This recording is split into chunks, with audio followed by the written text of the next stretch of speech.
কেন সংসদ সদস্য পদে প্রার্থী হয়েছে? আমাদের শহীদ প্রেসিডেন্ট জিয়াউর রহমানের আমল থেকে এবং শহীদ জিয়া যখন আমাদের দেশে রাষ্ট্রভার গ্রহণ করেন, দায়িত্ব গ্রহণ করেন, তখন আমার আব্বা গ্রাম প্রধান ছিলেন। তখন থেকে আমরা এই বাংলাদেশ জাতীয়তাবাদী দলের সাথে সম্পৃক্ত।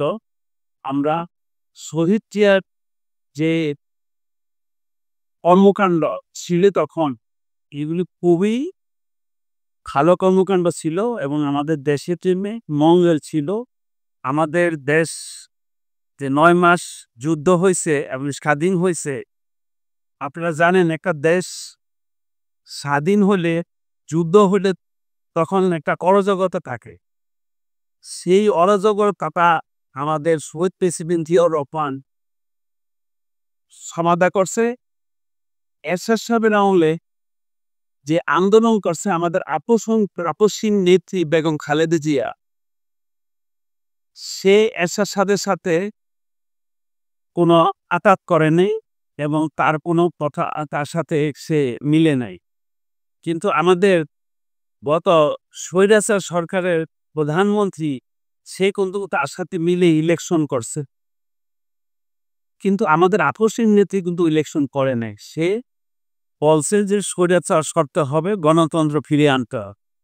সে গণতন্ত্রের বিশ্বাসী আমাদের বেগম খালেদা জিয়া, গণতন্ত্রের বিশ্বাস, সে গণতন্ত্র নিয়েই আছে।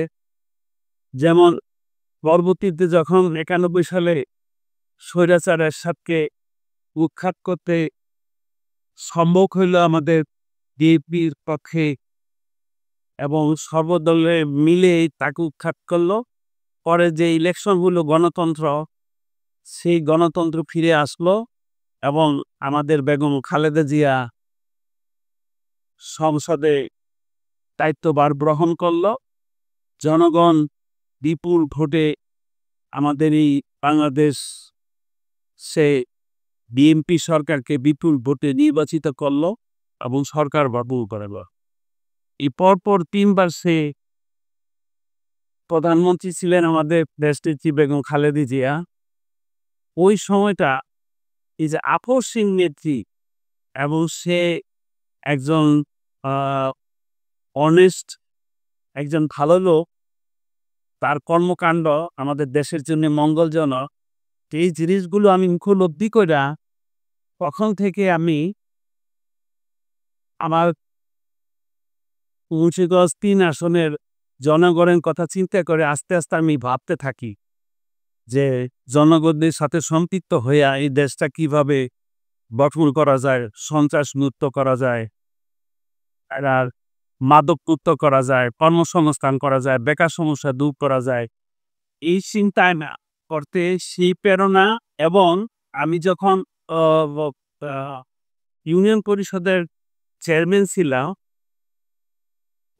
ইউনিয়ন পরিষদের চেয়ারম্যান ১৩ বছর ছিলেন, ২ গ্রাম ইউনিয়ন পরিষদের চেয়ারম্যান থাকাকালীন ৩ নম্বর পর্যায়ে যে আমি পাস করছি এবং জেলা প্রশাসক আমাকে শ্রেষ্ঠ চেয়ারম্যান হিসাবে আখ্যায়িত করছে এবং পুরস্কৃত করছে। তো তখন আমি আরো সাহস পেলাম এবং আনন্দিত হইলাম যে তৃণমূল পর্যায়ে দুস্থ মানুষের পাশে, জনগণের পাশে থেকে যদি কিছু উপকার করা যায়, এইটা আমার চিন্তা ছিল। পরবর্তীতে আবার আমি উপজেলার নির্বাচন করলাম, তখন আমি প্রচুর সাড়া পাইলাম এবং আমি বিপুল ভোটে আমি আগাইছিলাম। আমাকে দেশের জনগণ আমাকে প্রচুর ভোট দিয়েছে, কিন্তু স্বৈরাচার সরকারের যে ক্যান্ডিডেট ছিলেন তাকে ঘোষণা করছে, আমার জয়টাকে ছিনিয়ে নিছে। এটা আপনারা সবাই জানেন, সর্বজন স্বীকৃতি। তারপর ১৬ বছর গেল। এখন আমার আসার মূল কারণটা হলো যে আমাদের দেশে এখন একজন ভালো নেতা দরকার। আমাদের নেতা ছিলেন আব্দুল হাই সাহেব, আমাদের নেতা ছিলেন সিদ্দিকুর রহমান সাহেব, আমাদের নেতা ছিলেন শামসুল ইসলাম সাহেব। তো এখন আমাদের মাঝে ভালো নেতার দরকার। এই হিসাবে আমাদের মুন্সিগঞ্জ এবং গজারিয়া থেকে আমাদের যে নেতাকর্মী আছে সকলেই আমার সাথে যোগাযোগ করতেছে দীর্ঘদিন যাবৎ যে আপনি আসেন, আপনি আমাদের নেতৃত্ব দেন। আমরা একজন ভালো লোক খুঁজি, আপনাকে আমরা সিলেকশন করছি ভালো লোক হিসাবে। আপনি আমাদের মাঝে আসে স্যারে আপনার সেই হিসাবে আমাদের কর্মীরা উদ্বুদ্ধ করছে, বিভিন্ন মাঠ পর্যায়ে উদ্বুদ্ধ করাতে আমি আসছি। আপনার সন্ত্রাস, চাঁদাবাজ, বালুমহল, বালু কাটা, মাদক, আমাদের প্রশাসনের কার্যকলাপ ভেঙে পড়ছে। প্রশাসনের সাথে আমাদের যে জনগণ মার্চ পিপল কাজ করবে সেই কাজগুলো সুন্দরভাবে করতে পারতেছে না। এই ধরনের অনেক সমস্যা আমি লক্ষ্য করতেছি। তো মাঝখানে গত চরে কয়েকটি লোক মারা গেছে। এর হলো শুধু দুই পক্ষের দ্বন্দ্বের জন্যে। এখানে যদি একজন ভালো নেতৃত্ব দেওয়ার মতন লোক থাকে তাহলে কারো মার বুক খালি হবে না। এই সমস্যার সমাধানে আপনার নির্দিষ্ট কোনো পরিকল্পনা আছে কিনা? নির্দিষ্ট পরিকল্পনাগুলো আমি যদি অনেস্ট থাকি, আমি যদি কোনো কারো পার্শ্বিকতা না করি, আমি যদি সঠিক বিচার করি আর বিশ্লেষণ করি সমস্যাটা নিয়ে, প্রশাসনকে সাথে রাইখা সহযোগিতা নিয়ে আমি এই সমস্যার সমাধান করতে পারবো। দেশে এই অরাজকতা থাকবে না, সমস্যা থাকবে না, মাদকাসক্ত থাকবে না, সন্ত্রাস থাকবে না, চাঁদাবাজ থাকবে না। এগুলি সম্ভব সমাধান করা আমি সম্ভব। এর জন্য কি বিশেষ উদ্যোগ নেওয়ার পরিকল্পনা আপনার আছে?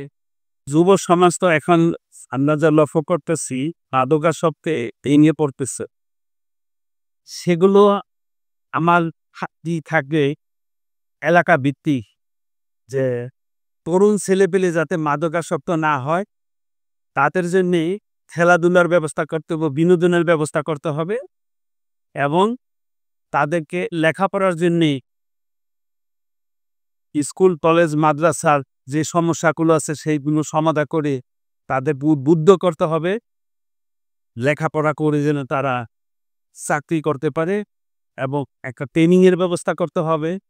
আমাদের দেশের যে সকল চাকরি জব আছে সে জব ওয়াইজে এবং বিদেশে চাকরি জব আছে সে জব ওয়াইজে ট্রেনিংগুলো করতে হবে, তাইলে এই সমস্যার সমাধান হবে।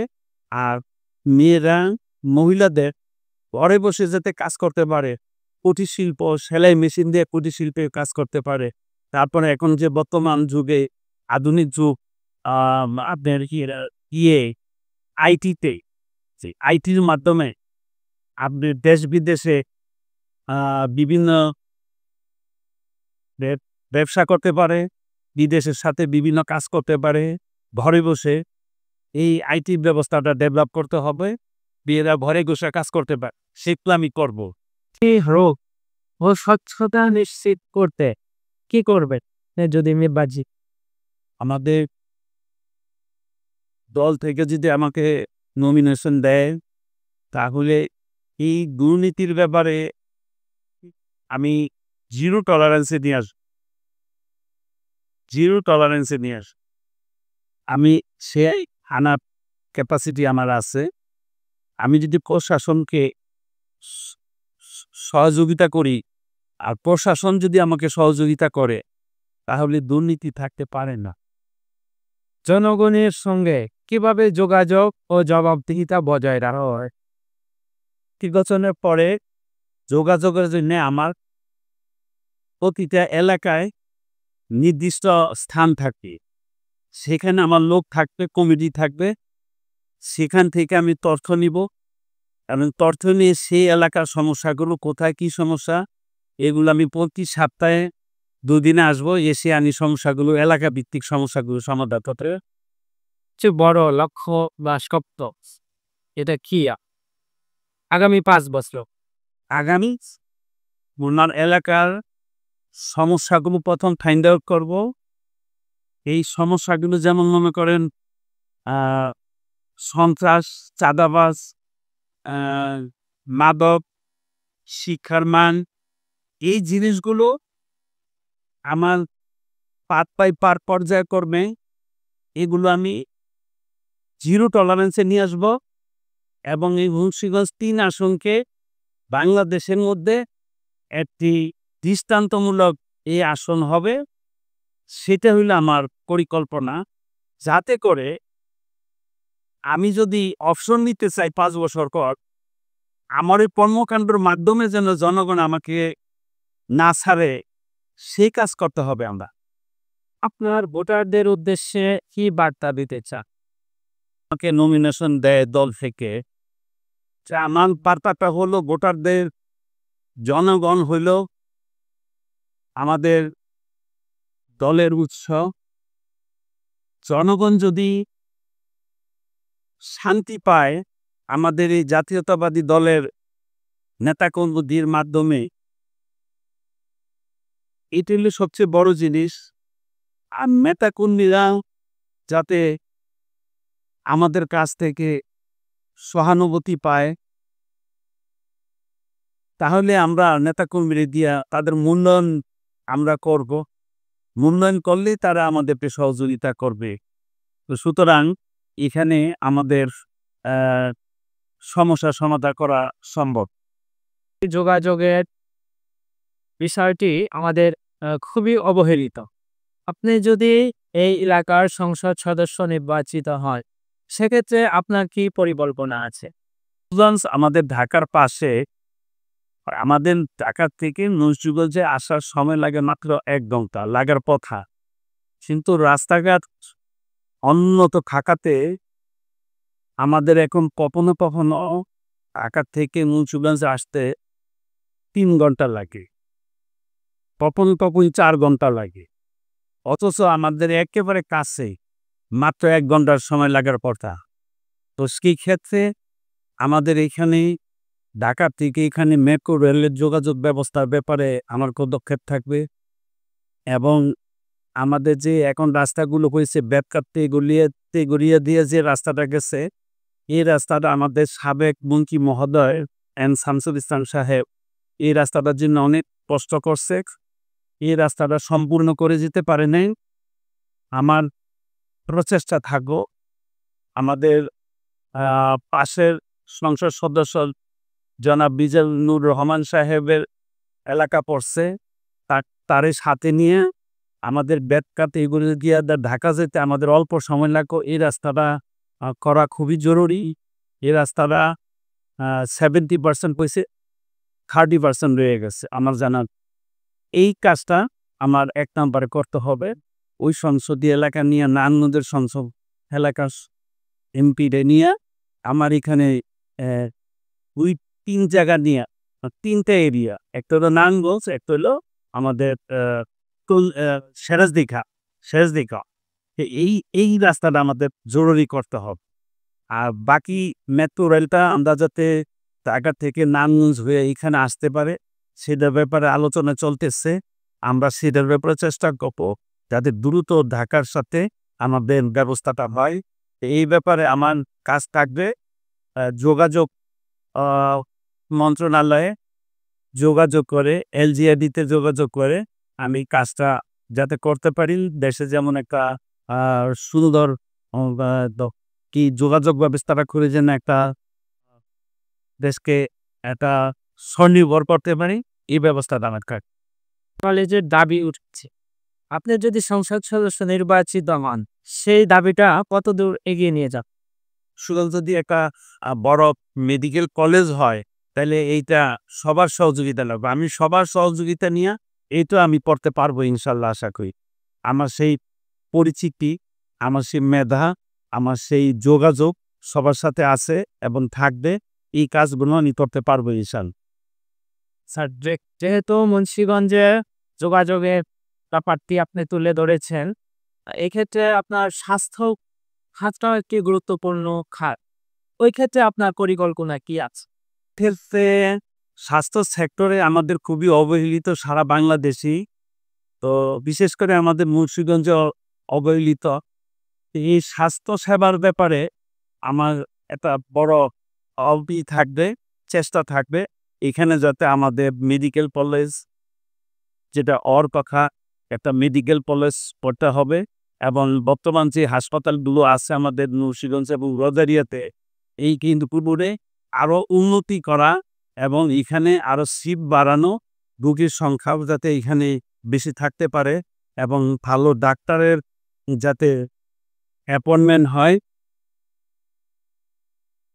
আমার রাজনৈতিক জীবনের অনুপ্রেরণা হইল, আমি আমাদের ৭৯ সালে যখন জিয়াউর রহমান রাষ্ট্রপ্রধান হন, তখন যে নির্বাচন হয় আমাদের মরহুম সিদ্দিকুর রহমান সাহেবের, এই সিদ্দিকুর রহমান সাহেবের হাত ধরে আমি ছাত্র জীবনে আমি এই বিএনপির সাথে